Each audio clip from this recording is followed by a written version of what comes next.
The music was supposed to start with something soft and romantic. Instead, it died mid-note. Every head in the chapel snapped toward the back as two uniformed police officers stepped inside. One of them raised a hand calmly. Stopped the ceremony.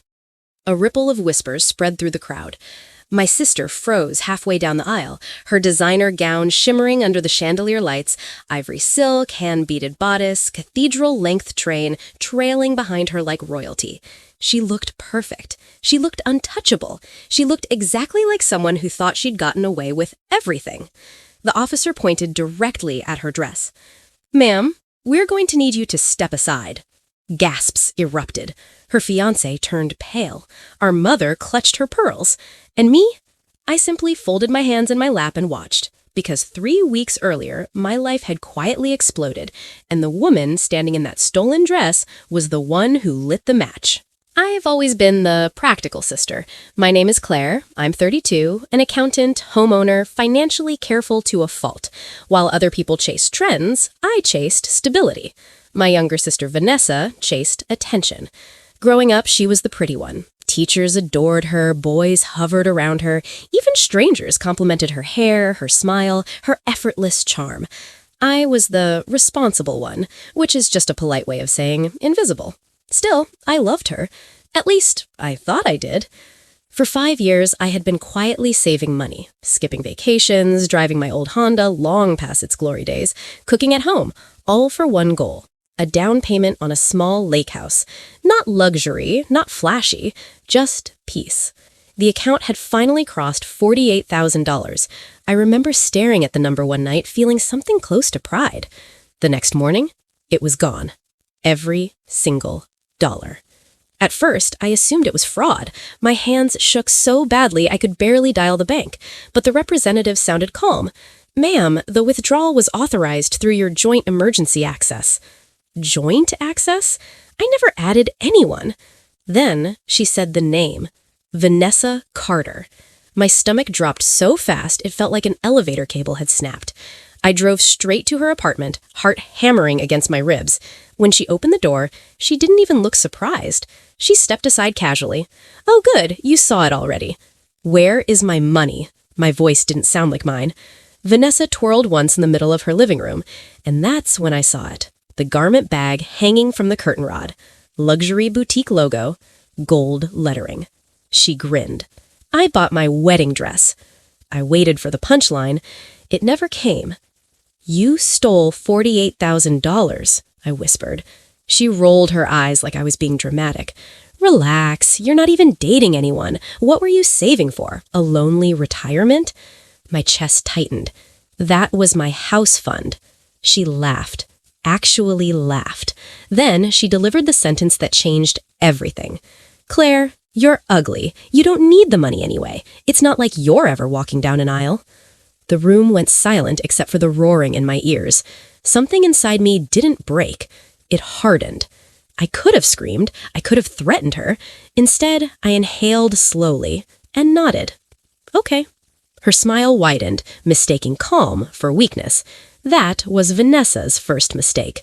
I walked out without another word, sat in my car, picked up my phone, and made one very careful call to the boutique that had just sold my sister the most expensive mistake of her life, because Vanessa had no idea who she'd stolen from, and she definitely didn't know what I did for a living. By the time her wedding day arrived, everything was already set in motion. Welcome to Voice Revenge Story. If you love seeing justice served cold, hit that subscribe button. When people imagine revenge, they picture yelling, dramatic confrontations, maybe a glass of red wine thrown across someone's face. But real revenge? Real revenge is quiet, patient, documented. After leaving Vanessa's apartment, I sat in my car for nearly 10 minutes, letting the shaking pass through my hands. Then, the accountant in me took over. Facts first, emotions later. I called the boutique. "Luke's Bridal," the receptionist chimed. "Hi," I said evenly. "I need to confirm a purchase made this morning using funds stolen from my account." Silence. Then a shift in tone. "Let me get the manager." Her name was Patricia, and unlike my sister, she did not find the situation amusing. Within minutes, she confirmed the purchase, a custom European designer gown, rush alterations, imported lace. Total cost, $47,860. Paid in full via electronic transfer. I forwarded my bank statements immediately. Then I called the bank's fraud department. Then my attorney. Here's something most people don't realize. Financial theft between family members is still theft, especially when there's a digital trail. And Vanessa, she hadn't even tried to hide it. Turns out, when she accessed my emergency credentials years ago, after a minor surgery, she quietly kept them, never told me, never removed herself. That alone pushed it from betrayal into felony territory. By the next morning, 3 things had happened. 1, the boutique flagged the dress as disputed property. 2, my attorney filed a formal demand for return of funds. And 3, the bank opened a criminal investigation. Vanessa still thought she'd won. She even texted me a photo during her final fitting, worth every penny. I didn't reply. 2 weeks later, she showed up on Sunday brunch glowing like a celebrity. "You're coming to the wedding, right?" she asked sweetly. "Of course," I said. She leaned closer.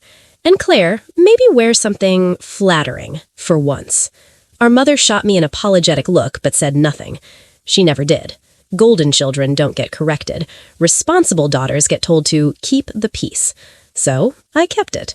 Right up until the rehearsal dinner, when Patricia herself approached Vanessa. I watched from across the restaurant as my sister's confident posture slowly stiffened. Later, Vanessa stormed toward me. "What did you do?" I sipped my water. "I reported stolen money." "You're trying to ruin my wedding." "No," I said calmly. "You did that when you took it." Her voice dropped into a hiss. "Drop the complaint. Return the money. It's already spent." Then we let the process continue. She stared at me like she was seeing a stranger. Good, because the version of me she bullied was gone. Still, she gambled. Legally, the boutique couldn't repossess the gown without a formal order, especially so close to the ceremony. But they could cooperate with law enforcement, and law enforcement was very interested. The morning of the wedding, my phone buzzed. A message from my attorney. "Officers will attend. Standard procedure involving high-value disputed property." Perfect. I arrived early and took a seat near the aisle. Vanessa looked radiant when the doors opened. For a brief second, I almost remembered the little girl who used to hold my hand crossing the street. Then I remembered her laughter. "You're ugly." The music swelled. She began her walk. 5 steps in, the chapel doors opened again. 2 officers entered, and everything stopped. The silence inside the chapel felt alive, like the entire room had forgotten how to breathe. My sister stood frozen under a canopy of white roses, confusion flickering across her perfectly contoured face. One officer spoke gently but firmly. "Vanessa Carter?" She smiled, wavered. "Yes?" "We have a report regarding the gown you're wearing." Murmurs spread like wildfire. Her fiancé blinked. "What is happening?" The officer continued. "That dress has been identified as property purchased with funds under active theft investigation." Gasps. Someone whispered, "Oh my God." Vanessa's eyes darted through the crowd until they landed on me. Pure fury. "You called the police?" she shrieked. I met her gaze steadily. "I called the bank." The officer added, "Ma'am, you are not under arrest at this moment, but you will need to step aside. The boutique has formally reclaimed the dress pending the investigation." "What does that mean?" she snapped. "It means," Patricia said calmly as she stepped forward, "the gown is no longer authorized for use." Vanessa laughed, a sharp, disbelieving sound. "You can't take it off me." "Actually," Patricia replied, "we can." Reality finally hit. Her lower lip trembled. Guests stared. Phones lifted. Her fiancé rubbed his temples. "Vanessa, did you steal money?" She didn't answer. That was answer enough. The ceremony dissolved into chaos. Within 20 minutes, the bride who demanded perfection was standing in a private room wrapped in a plain hotel robe while the boutique carefully removed $48,000 worth of lace and illusion tulle. The wedding was postponed, indefinitely. But the real collapse came afterward. Her fiancé moved out within a week. I can't marry someone I don't trust, he told her. The bank ruled fully in my favor. Vanessa was ordered to repay every dollar. She had to sell her car, cancel the honeymoon, and move back in with our parents. For months, she tried to paint me as cruel, until the evidence spoke louder than her outrage. One evening, my mother called quietly. "You did the right thing," she admitted. It was the first time she had ever said that to me.